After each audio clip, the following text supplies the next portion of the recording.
What's up, club? We made it to day number 9, all right, of this athletic fitness workshop, and our key for today is calculate your BMR and your TDEE to understand your metabolism. All right, so I don't really like too much to play with the numbers, but the numbers are important, okay, and this is why they're important. All right, your BMR is your basal metabolic rate. All right, this is new to some people, it's not new to other people, whatever. I'm just going to explain to you why these things are important. Your basal metabolic rate it's just what it costs your body in calories to run on idle. You know what I'm saying? If you just were to lay in this chair like this and not move for 24 hours, you're still gonna burn calories. How many? Okay, that's your BMR. All right, it doesn't take into account activity or exercise and digestion. You know what I'm saying? Those things are left out. Those are in your TDEE, your total daily energy expenditure, which is your BMR, and then you add in the digestion and you add in the activity. Okay, so those are variable numbers, but the BMR is static. Okay, now why are those things important? They're important because even though they are estimates, and these estimates are calculated based on your weight and your height and your age. Okay, but if you plug your weight, height, and age into this BMR equation, you're going to understand something about yourself. Okay, you're going to understand something about your metabolism. All right, even though the numbers are not accurate, you know what I'm saying? They're not accurate. How could they be? They don't know you. Those numbers don't know you. That equation doesn't know you. Okay, and there are things that influence the BMR and TDEE anyway. All right, and we'll talk about that later. All right, now this is how inaccurate these numbers are. There's a 26% margin of error person to person for each calculation. Okay, like I said, we don't need exact numbers. We just want to understand something about our metabolism. Now, what do I mean by that? Your metabolism, right? That's just how your body is producing energy through food. Okay, some people have a huge pool of calories that they can eat. All right, they have a huge pool of calories that they need to maintain. Some people is little. Okay, if you are short and you are older and you are, not heavy, all right, your BMR is going to be small.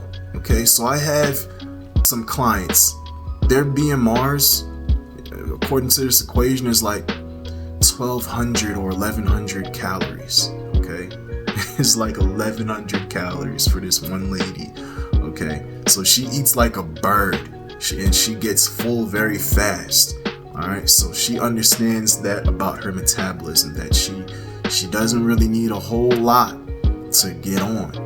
Okay, so all right, well, I didn't need to calculate a BMR equation to know that I don't eat a lot of food. You know what I'm saying? Yeah, but at the same time, understanding that your body only really needs 1,100 calories, when you think about it like that, now you can say, well, if I want to lose weight, I need to do this. Or if I want to change my body composition, I need to do that. You know what I'm saying? So you can make adjustments to your diet based on what you're understanding about your BMR or your TDEE. You know what I'm saying? So, for example, she doesn't eat a lot, but when she does eat, what she's eating is not so good. When she says, I want to get cut, I want to build some muscle, but it's not really helping you if you're drinking a soda, or if I'm saying with that little bit of your calorie bank is small, and you don't need a lot, so you think, well, I'm not eating too much, I could have this, I could have that. But now you have to be more strategic with what you are actually eating if you want to change your your makeup. You know what I'm saying? If you want to build those muscles and change your body composition, you have to be strategic with how you're eating. Okay. So again, that TDEE is just like the BMR. It's gonna be it's an estimate. Okay, it's an estimate, and it's just you're estimating based on your daily activity level. All right. So as I said, 1.2 is gonna be sedentary lifestyle. It means no exercise or physical activity. Okay. Then we have a couple tiers: lightly active, moderately active, very active, and super active. Okay, so if you are a professional athlete and you train year round, or you train year round and you're in season, you probably at like a 1.9. All right, football season just ended. Those athletes were at a 1.9.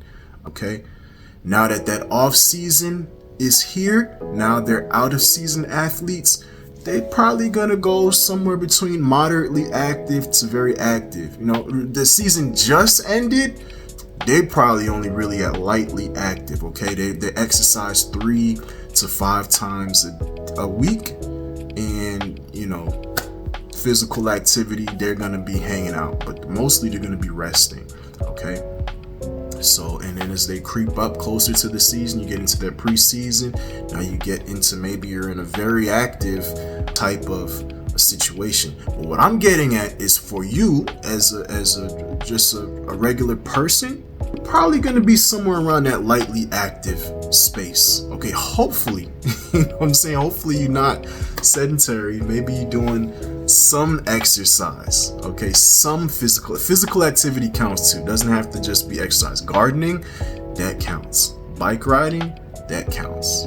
Hiking, walking, all of that counts. Okay, so the goal is to at least be in a lightly active situation, and if you exercise the right way, you can actually raise your TDEE, which means you end up burning more calories. You know what I'm saying? So you can use these numbers to calculate what is called your maintenance calories. Okay, and when you find your maintenance calories, then you understand that if you consume more than what your maintenance calories are, that's called caloric surplus. You're going to gain weight. Okay, if you consume less than your maintenance calories, which your TDEE is your maintenance calories, you consume less than that, now you become in a caloric deficit and you're going to lose weight. Okay, and there's a lot more nuance to it, as we've spoken about already, but calculating these numbers and at least finding what your maintenance calories is gives you a good baseline. You know what I'm saying? So you can strategically structure your diet now to make changes depending on if we're trying to lose weight or if we're trying to change our body composition. You know, and that's what we're trying to do. We're trying to get that lean athletic physique. Gotta figure out what your base is. Okay, gotta figure out what your base is. All right, my base, according to these numbers, according to these calculations, is like 3,600 calories is my maintenance calories. That's that margin of error. All right, I don't eat that many calories in a day. All right, maybe if I was at that 1.9, if I was in that super active lifestyle like I used to be, I could probably do that, but I'm not there. You know what I'm saying? So I'm probably somewhere around 2,500 calories. Okay, that's probably my maintenance calories based on my height and weight, based on the evidence and experience that I'm getting. Because when you find these numbers and if you live by them, I'm saying you're gonna understand whether they're wrong or whether they're right, and you're gonna get closer to what that real number is. But it takes experimentation and it takes documentation. Well, you find that baseline. And with that baseline, now you can understand how much of what you can eat, and you can start making a plan to adjust your diet towards your goals. Okay, so yeah, it's not hard. It's pretty simple.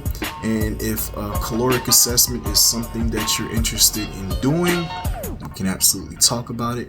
Hit me up in Telegram and I can help you. All right, peace out.